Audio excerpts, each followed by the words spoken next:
पहाड़ियों और घने जंगलों के बीच बसा था रामपुर गांव। दिन के समय ये गांव जितना सुंदर दिखाई देता था, रात होते ही उतना ही डरावना बन जाता था।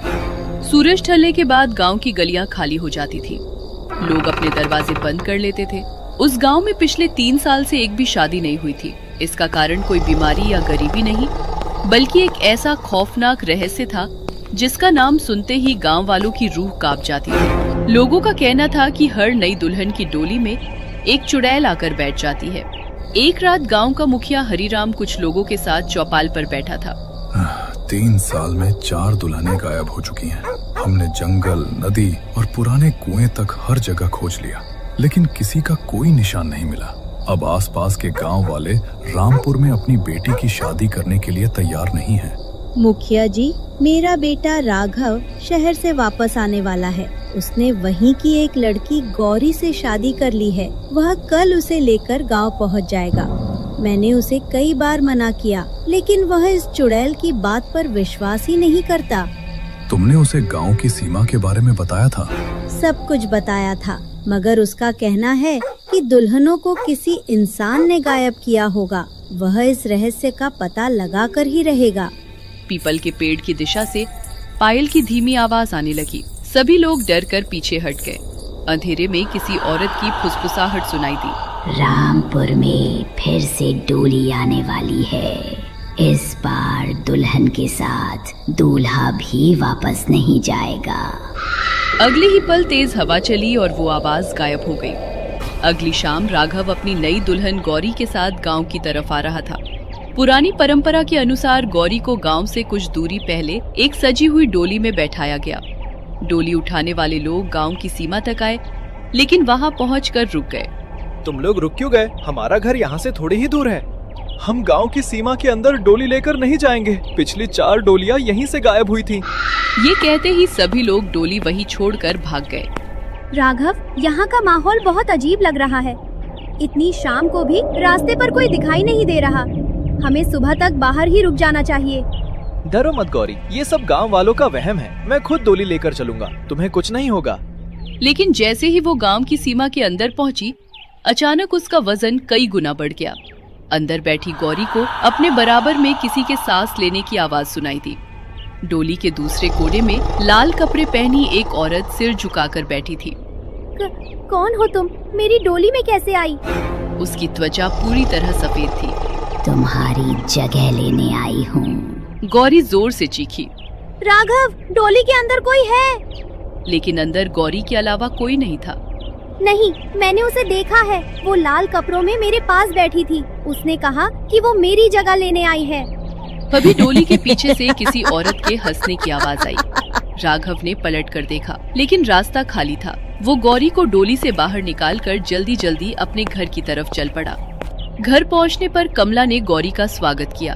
उसने घर के दरवाजे पर नींबू और मिर्च बांध रखी थी। गौरी, आज रात चाहे कोई भी तुम्हें पुकारे, इस कमरे से बाहर मत निकलना। अगर तुम्हें मेरी आवाज भी सुनाई दे, तब भी दरवाजा मत खोलना। माँ, आप उसे और मत डराइए। हम दोनों एक ही कमरे में रहेंगे। आधी रात के समय खिड़की के बाहर पायल बजने लगी। राघव की नींद खुली। उसने देखा कि कमरे का दरवाजा खुला हुआ था और गौरी बिस्तर पर नहीं थी। वो तुरंत बाहर भागा। गौरी आंगन में खड़ी थी। उसकी आंखें बंद थी और वो किसी के पीछे पीछे चल रही थी। घर के बाहर लाल साड़ी पहनी एक औरत खड़ी थी। उसके पैर उल्टी दिशा में मुड़े हुए थे। गौरी, वहीं रुक जाओ। उसी समय चुड़ैल ने पलटकर उसकी तरफ देखा। इसे छोड़ दो। रामपुर की हर नई दुल्हन मेरी है। तुम दुल्हनों को क्यों गायब कर रही हो? तुम्हारी दुश्मनी मुझसे या गौरी से नहीं है। चुड़ैल का चेहरा गुस्से से भयानक हो गया। इस गांव ने मेरी डोली को मंजिल तक नहीं पहुंचने दिया था। अब इस गांव की कोई डोली अपनी मंजिल तक नहीं पहुंचेगी। अचानक राघव हवा में उछलकर आंगन की दीवार से जा टकराया। चुड़ैल गौरी को लेकर धुएं में गायब हो गई। गौरी के गायब होने की खबर पूरे गांव में फैल गई। राघव ने हार नहीं मानी। वो हरिराम को लेकर जंगल के बाहर रहने वाले बूढ़े तांत्रिक भैरवनाथ के पास पहुंचा। भैरवनाथ ने गौरी की शादी की एक चूड़ी आग के ऊपर रखी। चूड़ी गर्म होने के बजाय बर्फ जैसी ठंडी हो गौरी अभी जीवित है, लेकिन सूरज निकलने तक ही। चुड़ैल उसे पुराने सूखे कुएं के नीचे ले गई है। वही जगह उसकी शक्ति का केंद्र है।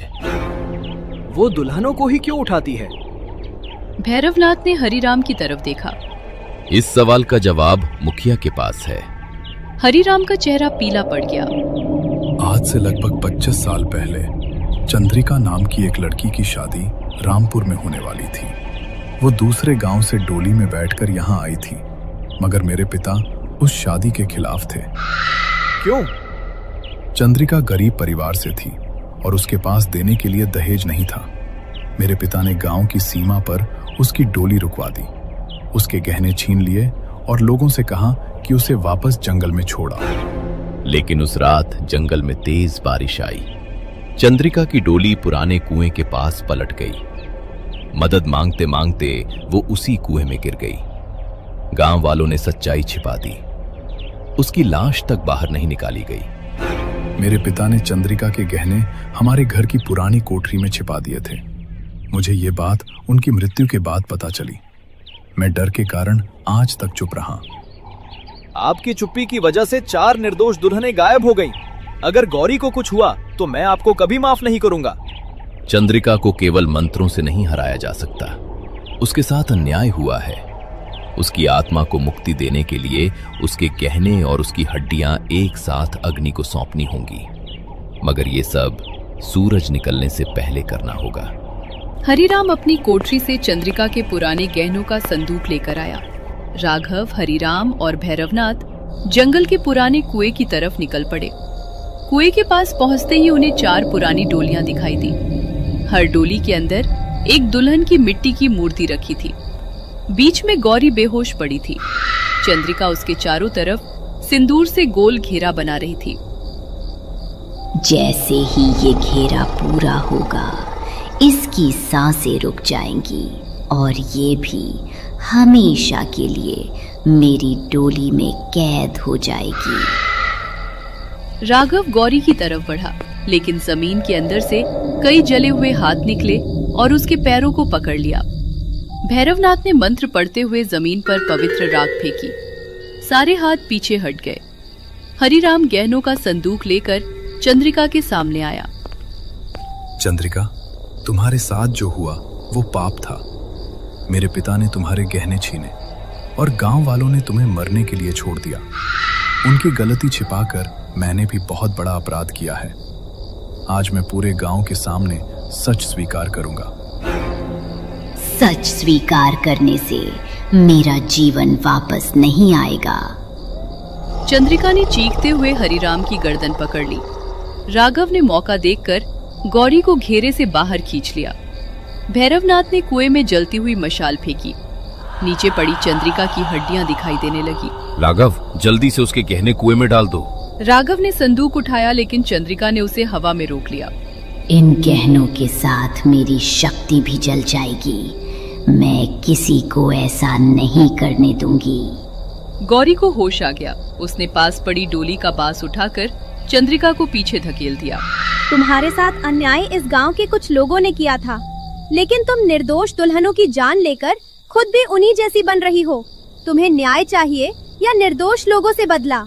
चंद्रिका कुछ पल के लिए शांत हो गई। उसकी काली आंखों से खून जैसे आंसू बहने लगे। इसी मौके का फायदा उठाकर राघव ने गहनों का संदूक कुएं में फेंक दिया। भैरवनाथ ने मंत्र पढ़ते हुए कुएं में आग जला दी। आग की लपटें ऊपर उठी और चंद्रिका का शरीर धीरे धीरे राख में बदलने लगा।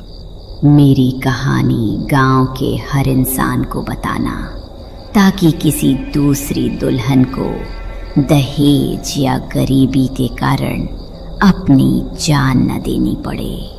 इतना कहते ही चंद्रिका आग की रोशनी में गायब हो गई। उसी समय चारों मिट्टी की मूर्तियां टूट गई और उनमें कैद दुल्हनों की आत्माएं सफेद रोशनी बनकर आसमान की तरफ चली गई।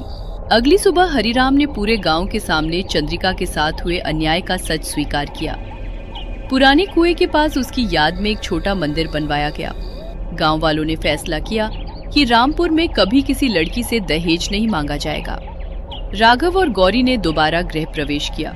इस बार गौरी की डोली बिना किसी रुकावट के गांव की सीमा पार कर गई।